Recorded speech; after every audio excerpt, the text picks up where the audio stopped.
میرا آج کا جو موضوع ہے وہ لینن کا ہیجمنی کا تصور ہے. یہ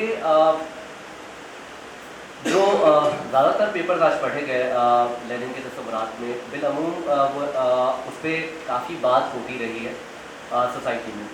لیکن لینن کا ہیجمنی کا تصور ایک ایسا تصور ہے جو ہمیں کہیں تاریخ میں کھو سا گیا وہ ہے جس پہ کافی بات نہیں ہوتی. آج جب ہم ہیجمنی کی بات کرتے ہیں تو اس کو ہم گرامشین ٹرمز میں سمجھنے کی کوشش کرتے ہیں, التھوزر کی ٹرم میں سمجھنے کی کوشش کرتے ہیں. اس پہ جب بات ہو رہی ہوتی ہے تو ہمیں جو ہے وہ ایڈرنو اور ہارکھائمر کی کلچرل انڈسٹری اور اس کی ڈومیننس کی باتیں نظر آتی ہیں. لیکن لینن کا جو تصور ہے ہیجمنی کا اس کے اوپر اس طرح سے بات نہیں ہوتی. تو میں نے سوچا کہ یہ موضوع ہمیں دیکھنے کی ضرورت ہے. شاید آج کے کنٹمپرری پولیٹیکل کانٹیکسٹ میں ضروری بھی ہے اس کو ڈسکور کرنا, ری ڈسکور کرنا اور پھر اس کو دیکھنا. سو ہم یہ دیکھنے کی کوشش کریں گے کہ لینن کے نزدیک ہیجمنی کیا ہے اور اس کی جو ہیجمنی کی لاجک ہے وہ دیگر جو مارکسی مفکرین ہیں جیسے میں نے کہا گرامشی, التھوزر وغیرہ ان سے کس طرح سے مختلف ہے. ساتھ ہی ہم یہ بھی دیکھیں گے کہ لینن کے ہیجمنی کے تصور کو موجودہ سیاسی جدوجہد میں کیا اہمیت حاصل ہے اور ہمیں اسے کیوں جاننے, سمجھنے اور اسے عملی سیاست کا حصہ بنانے کی ضرورت ہے. سو پہلے ہم شروع کرتے ہیں کہ ہیجمنی کا تصور کیا ہے. میں بالکل بنیاد سے چلنا چاہوں گا, اگرچہ مجھے امید ہے کہ زیادہ تر لوگوں کو یہ پہلے سے پتا ہوگا لیکن پھر بھی. تو ہیجمنی کا تصور بنیادی طور پہ کیا ہے, یہ محض کسی نظریاتی برتری کی کوئی اعلیٰ شکل نہیں ہے اور نہ ہی ہم اسے انڈاکٹرینیشن یا مینیپولیشن کی کوئی خاص شکل کے طور پہ سمجھ سکتے ہیں, بلکہ جیسے کہ ریمنڈ ولیمز کے الفاظ ہیں. سو آپ یہاں پڑھ بھی سکتے ہیں کہ اور میں یہاں سے کوٹ کروں گا کہ hegemony is then not only the articulate upper level of ideology, nor in its forms of control only those ordinarily seen as manipulation or indoctrination. It is a whole body of practices and expectations over the whole living. So our senses and assignments of energy are shaping perceptions of ourselves and our world. یہ سب کچھ hegemony ہے. And then it is a lived system of meanings and values, constitutive and constituting, which as they are experienced and as practiced appear as reciprocally confirming. It thus constitutes a sense of reality for most people in the society, a sense of absolute, because experience reality beyond which it is very difficult for most members of society to move in most areas of their lives. So and it is that to say in the strongest sense a culture, but a culture which has also to be seen as a lived dominance and subordination of particular classes. اس definition کی خاص بات یہ ہے کہ Williams نے اسے کسی خاص کلاس کے ساتھ ایسوسیٹ نہیں کیا. جیسے کہ گرامشین یا التھوزر کے ویوز میں آپ کو نظر آتا ہے کہ وہاں پہ اسٹیٹ کی بات ہوگی یا ڈومیننٹ کلاسز کی بات ہوگی, رولنگ ایلیٹ کی بات ہوگی. ولیمز نے اس کو بالکل اوپن چھوڑا ہے. ولیمز نے اس کو ایسے چھوڑا ہے کہ آپ کسی بھی ڈومیننٹ کلاس کی بات کرتے ہیں, چاہے وہ ورکنگ کلاسز بھی ہو سکتے ہیں, ماسک بھی ہو سکتے ہیں. سو I find this explanation particularly useful because it does not express any particular idea. So Williams کیا کہنا چاہتے ہیں, اگر سادہ لفظوں میں کہیں تو ولیمز یہ کہنا چاہتے ہیں کہ ہیجمنی محض مینیپولیشن اور انڈاکٹرینیشن نہیں ہے, بلکہ یہ اس سے کافی آگے کا مرحلہ ہے. یہ ہمارے اور ہماری دنیا کا ایک ایسا پرسیپشن بناتی ہے جو ہمارے لیے ایک ریالٹی کی طرح کام کرتی ہے, ایک حقیقت کی طرح کام کرتی ہے. وہ پرسیپشن اور ہم اس کو کیسے سمجھ سکتے ہیں, شاید اس کے لیے ایک مثال بڑی اچھی ہوگی. یہ فلم شاید بہت سارے لوگوں نے دیکھ رکھی ہوگی, جنہوں نے نہیں دیکھ رکھی یہ میٹرکس فلم کا ایک سین ہے. اگر آپ کو یہ یاد ہو اور اگر نہ ہو تو میں یاد دلاتا ہوں, اور اگر آپ نہ دیکھی ہو تو بھی. یہ فلم ایک ایسے تصور کے بارے میں ہے جہاں انسان بیٹریز کی شکل میں مشینوں کے اندر لگے ہوئے ہوتے ہیں اور ان کی جو دنیا ہوتی ہے وہ خیالات ہوتے ہیں جو کمپیوٹر کے ذریعے سے ان کے دماغوں کو پہنچائے جا رہے ہوتے ہیں. سو ان کی حقیقت یہ ہے کہ وہ کسی ایک خاص مقام پر قید ہیں اور ان کی ریالٹی ان کے لیے جو نظر آتی ہے وہ یہ نظر آتی ہے کہ وہ دنیا میں چل رہے ہیں, پھر رہے ہیں, کھا پی رہے ہیں, ہماری طرح کی ایک نارمل زندگی گزار رہے ہیں. تو ہیجمنی کچھ اس قسم کا تصور ہے جہاں پہ آپ اپنی ریئلٹیز سے بالکل بے خبر ہو کر ایک مالی فولیاتی انداز میں جو ہے اپنی زندگی جی رہے ہوتے ہیں, تمام پریکٹس کر رہے ہوتے ہیں, تعلیم, شادی بیاہ, رسم رواج, فیملیز وغیرہ وغیرہ, ہر چیز میں ہم پارٹیسپیٹ کر رہے ہوتے ہیں, ہم انیکٹ کر رہے ہوتے ہیں, لیکن ہمیں نہیں پتہ ہوتا کہ دراصل یہ سب کہیں سے آ رہا ہے, یہ سب ہمارا اپنا نہیں ہے, یہ سب ریالٹی نہیں ہے. تو یہ تصویر شاید اس کو کانٹیکسچولائز کرنے میں کسی حد تک آپ کو مدد کرے گی. سو ہیجمنک کنٹرول کا تصور مارکس کی تحریروں میں بھی موجود ہے, اور میں لینن کے تصور پہ جانے سے پہلے مارکس کے کو کوٹ کرنا چاہوں گا یہاں پہ, جہاں پہ مارکس نے بہت واضح طور پر اس پہ بات کی ہے. سو ایک اگر آپ آگے بڑھائیں. تو مارکس یہ کہتے ہیں, اور یہ جرمن آئیڈیالوجی سے کوٹ کر رہا ہوں میں, کہ the ideas of ruling class are in every epoch the ruling ideas, that is the class which is the ruling material force of society is at the same time the class which has the means the class which is the ruling material force of society is at the same time its ruling intellectual force. So the class which has the means of material production at its disposal has control at the same time over the means of mental production, which we can say even today. So that thereby, generally speaking, the ideas of those who lack the means of mental production are subject to it. The ruling ideas are nothing more than the ideal expression of dominant material relationship. So Marx جو ہے وہ محض اس کو ruling class کی ideas کی production نہیں کہہ رہے, بلکہ وہ یہ بھی کہہ رہے ہیں کہ جو مٹیریل ریلیشن شپ ہے ایک زمانے کا, وہ مٹیریل ریلیشن شپ اصل میں اس زمانے کی آئیڈیاز کو پروڈیوس کرتا ہے. سو اس لحاظ سے یہ خیال جہاں تک میری سمجھ ہے گرامچی اور آلتھوزر سے تھوڑا سا مختلف بھی ہے. So and then I am continue. So the ruling ideas are nothing more than the ideal expression of dominant material relationship. The dominant material relationship grasps at ideas, hence, as if the relationship which make the one class the ruling one, therefore the ideas of its dominance, and then it continues. So thus their ideas are the ruling ideas of the epoch. So وہ اس کو justify کر رہے ہیں کہ جو انہوں نے پہلے بات کی کہ وہ کیوں ویلڈ ہے. So مارکس کی تحریر ہمیں یہ سمجھاتی ہے کہ رولنگ کلاس جو مٹیریل پروڈکشن کے ذرائع پر اپنا کنٹرول رکھتی ہے, وہی انٹلیکچوئل فورسز کو, انٹلیکچوئل آئیڈیاز کو بھی پروڈیوس کرتی ہے. لیکن جب ہم مارکس پر آتے ہیں, جب ہم لینن پر آتے ہیں, تو لینن ہمیں ایک مختلف زاویہ دیتے ہیں. شاید اس کی وجہ یہ ہے کہ مارکس نے بھی یقیناً پریکٹس کی ہے سیاست. مارکس جو ہے وہ محض اکیڈمیا سے ان کا تعلق نہیں تھا, فرسٹ انٹریکشن انہوں نے کی, دنیا بھر کے مزدوروں کو ایک کرنے کا صرف انہوں نے نعرہ نہیں دیا بلکہ اس کی عملی کوشش بھی کی. لیکن لینن کا تصور اور لینن کے جو آئیڈیاز ہیں وہ اس سے کہیں زیادہ پریکٹس پر مبنی ہے, اور اس میں کوئی مارکس کا قد کم اور لینن کا قد زیادہ کرنے والی بات نہیں ہے, ظاہر سی بات ہے دور کی بات ہے. تو لینن کا ہیجمنی کا تصور مارکسی نظریے کا ایک اہم تصور ہے, یہ مارکسی سیاسی اسٹریٹجی کی اہم کڑی ہے, اور لینن کا تصور سوشلسٹ ریاست کی تعمیر, اسے برقرار رکھنے میں پرولتاریہ کی دیگر اتحادی قوتوں جیسے کسان اور دیگر مظلوم طبقات پر مکمل برتری کا نظریہ ہے. یہ تصور اس بات کی اہمیت کو سمجھاتا ہے کہ انقلاب کو اندرونی اور بیرونی خطرات سے بچانے اور اسے برقرار رکھنے میں اور اس میں وسیع تر اتحاد کریٹ کرنے میں, جس میں مختلف طبقات شامل ہوتے ہیں, اس میں پرولتاریہ کے ہیجمنک کنٹرول کی کیا اہمیت ہے.